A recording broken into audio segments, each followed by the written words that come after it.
حضرت محمد صلی اللہ علیہ وسلم نے فرمایا، نماز عصر کے بعد یہ تسبیح ضرور پڑھا کرو۔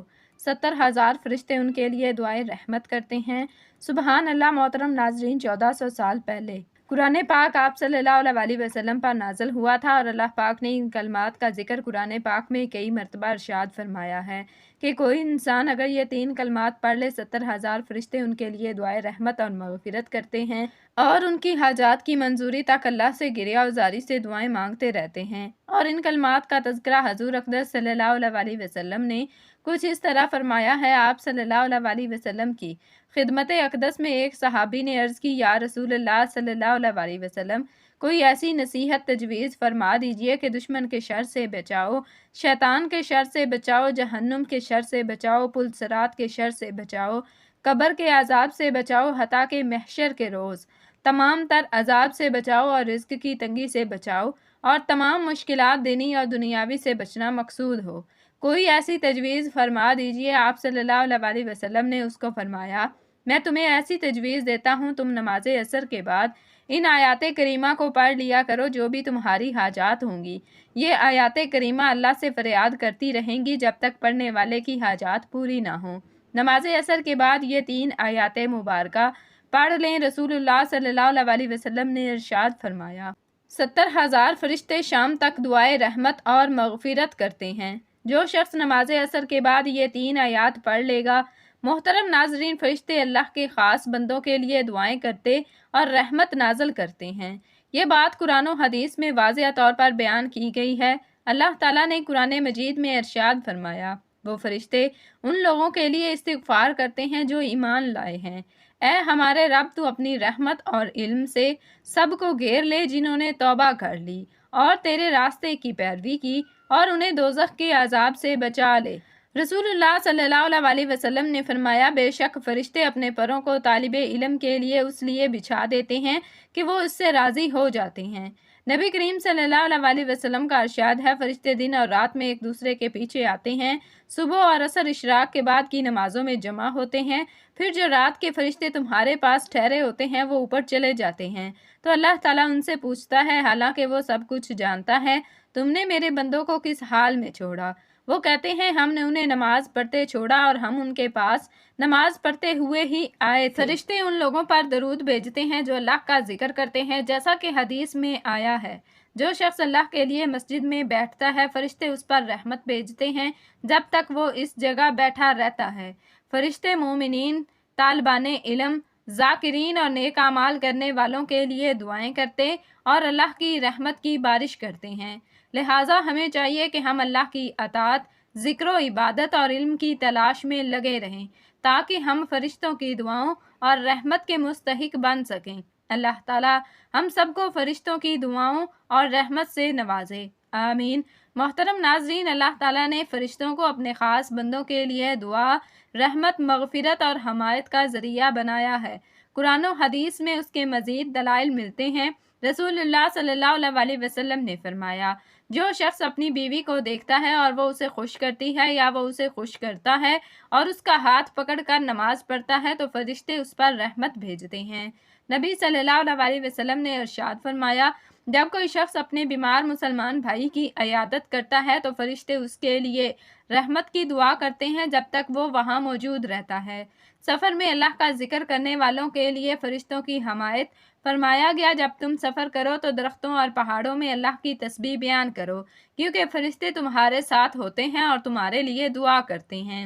رسول اللہ صلی اللہ علیہ وسلم نے فرمایا، جمعہ کے دن ایک وقت ایسا ہوتا ہے کہ اگر کوئی مسلمان اس وقت اللہ سے دعا مانگے تو اللہ اسے عطا کرتا ہے، اور فرشتے اس دن درود پڑھنے والوں کے لیے دعا کرتے ہیں۔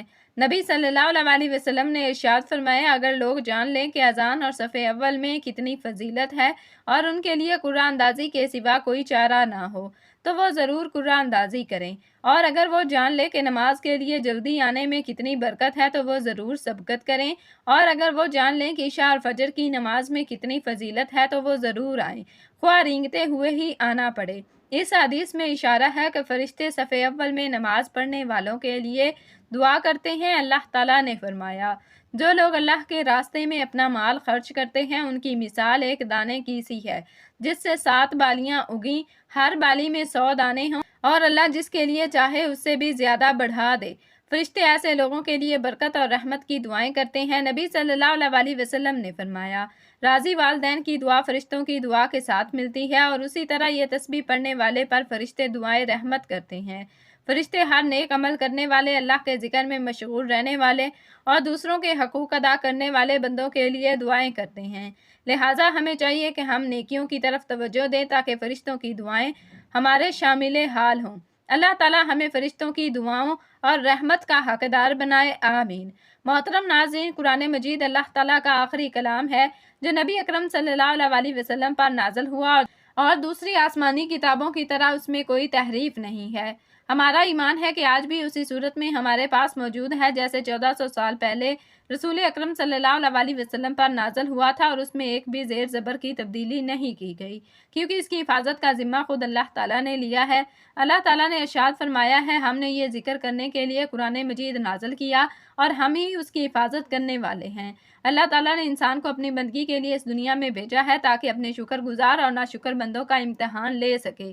اللہ نے انسان کی رہنمائی کے لیے رسول بھیجے اور ان کے ساتھ معجزات بھی اتارے، لیکن پچھلی قوموں نے ان سے روگردانی کی اور اللہ کے عذاب کو دعوت دی۔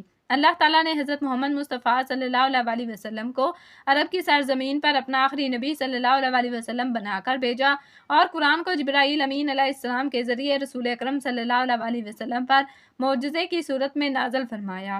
اس کی بے شمار صفات ہیں جن میں سے ایک شفا بھی ہے۔ اللہ تعالیٰ نے خود قرآن مجید کو شفا قرار دیا ہے۔ یہ قرآن جو ہم نازل کر رہے ہیں مومنوں کے لیے تو سراسر شفا ہے اور رحمت ہے، اور ظالموں کا تو اس سے نقصان ہی بڑھتا ہے۔ اللہ تعالیٰ فرماتے ہیں، یہ تو ایمان والوں کے لیے ہی بیت الشفا ہے۔ قرآن پاک ایمان والوں کی شفا کا باعث ہے اور کفار اس کو نہیں سمجھ سکتے۔ اللہ کی رحمت بہت وسیع ہے، ہر شخص اس کو اپنی ظرف اور ہمت کے مطابق حاصل کرتا ہے۔ اللہ تعالیٰ کی رحمت کو تمام سمندروں کی گہرائی میں لا کر ڈالا جائے تو بھی اس کی وسعت اور گہرائی ختم نہیں ہو سکتی۔ یہ حاصل کرنے والے پر منحصر ہے کہ وہ اس کو کیسے اور کتنا حاصل کر سکتا ہے۔ اللہ تعالیٰ فرماتے ہیں، اے لوگو، تمہارے پاس تمہارے رب کی طرف سے ایک ایسی چیز آئی ہے جو نصیحت اور دلوں میں جو ہے ان کے لیے شفا ہے اور رہنمائی کرنے والی ہے، اور ایمان والوں کے لیے رحمت ہے۔ آقا صلی اللہ علیہ وسلم کی قرآن سے محبت بے مثال تھی۔ حضرت محمد مصطفیٰ صلی اللہ علیہ وسلم کی پوری زندگی قرآن کی تعلیمات پر عمل کرنے کا نمونہ تھی۔ آپ نے قرآن کے احکامات کو اپنی زندگی میں نافذ کیا اور دوسروں کو بھی ان پر عمل کرنے کی تلقین کی۔ حضرت عائشہ رضی اللہ تعالیٰ عنہا سے روایت ہے کہ آپ صلی اللہ علیہ وسلم کا اخلاق قرآن تھا۔ آپ صلی اللہ علیہ وسلم باقاعدگی سے قرآن کی تلاوت کرتے تھے۔ خاص طور پر رات کی عبادت میں آپ خود بھی قرآن پڑھتے اور دوسروں سے بھی قرآن سننے کا شوق رکھتے۔ حضرت عبداللہ بن عباس رضی اللہ تعالیٰ عنہ سے روایت ہے، نبی کریم صلی اللہ علیہ وسلم سب سے زیادہ سخی تھے اور سب سے زیادہ سخاوت رمضان کے مہینے میں کرتے تھے۔ جب جبرائیل علیہ السلام آپ سے ملتے اور آپ کے ساتھ قرآن کا دورہ کرتے، آقا صلی اللہ علیہ وسلم نے صحابہ کو قرآن کی تعلیم دی اور اس کی تعلیمات کو پھیلایا۔ آپ نے لوگوں کو قرآن کے معنی اور مفہوم سکھائے اور اس کی حکمتیں بیان کی۔ آقا صلی اللہ علیہ وسلم وحی کا انتظار کرتے تھے، اور جب وحی آتی تو خوشی اور سکون محسوس کرتے۔ آپ کے دل میں قرآن کے الفاظ کی قدر و منزلت بہت زیادہ تھی۔ آقا صلی اللہ علیہ وسلم کی دعاؤں اور اذکار میں قرآن کے الفاظ شامل ہوتے تھے۔ آپ کی دعاؤں میں قرآن کی آیات کا ذکر اور استعمال ہوتا تھا۔ یہ تمام پہلو آقا صلی اللہ علیہ وسلم کی قرآن سے بے پناہ محبت اور عقیدت کو ظاہر کرتے ہیں۔ آپ کی زندگی میں قرآن کی تعلیمات کی جھلک نمایاں تھی، اور انہوں نے اپنی امت کو بھی قرآن کے قریب رہنے کی تلقین کی۔ قرآن مجید ہر قلبی، روحانی، جسمانی اور نفسیاتی بیماریوں کے لیے شفا ہے۔ قرآن مجید خود بیان کر رہا ہے، دلوں کے روگ یعنی حسد، کینہ، بغض، منافقت، ڈپریشن، اسی طرح کی اور مصیبتیں، یہ ان کے لیے شفا ہے۔ اللہ تعالیٰ کا ذکر روح کی غذا ہے اور جسم کو طاقت اور توانائی بخشتی ہے۔ محترم ناظرین، اللہ تعالیٰ کی رحمت بے حد بے حساب ہے، جیسا کہ قرآن پاک میں ارشاد ہے، اور میری رحمت ہر چیز کو گھیرے ہوئے ہے۔ اللہ کی رحمت ہی سے ہمارا وجود، رزق، مغفرت اور ہدایت ممکن ہے۔ وہ غفور الرحیم ہے، اپنے بندوں پر انتہائی مہربان ہے، چاہے وہ کتنے ہی گناہ گار کیوں نہ ہوں۔ نبی کریم صلی اللہ علیہ وسلم نے فرمایا، اللہ نے رحمت کو پیدا فرمایا تو اس کی 100 رحمتیں بنائیں، ان میں سے 99 اپنے پاس رکھ لیں اور ایک رحمت تمام مخلوق پر نازل فرمائی۔ محترم ناظرین، ہمیں ہر حال میں اللہ کی رحمت سے مایوس نہیں ہونا چاہیے، بلکہ توبہ اور نیک اعمال کے ذریعے اس کی رحمت کو تلاش کرنا چاہیے۔ اللہ تعالیٰ فرماتا ہے، کہہ دو اے میرے بندو،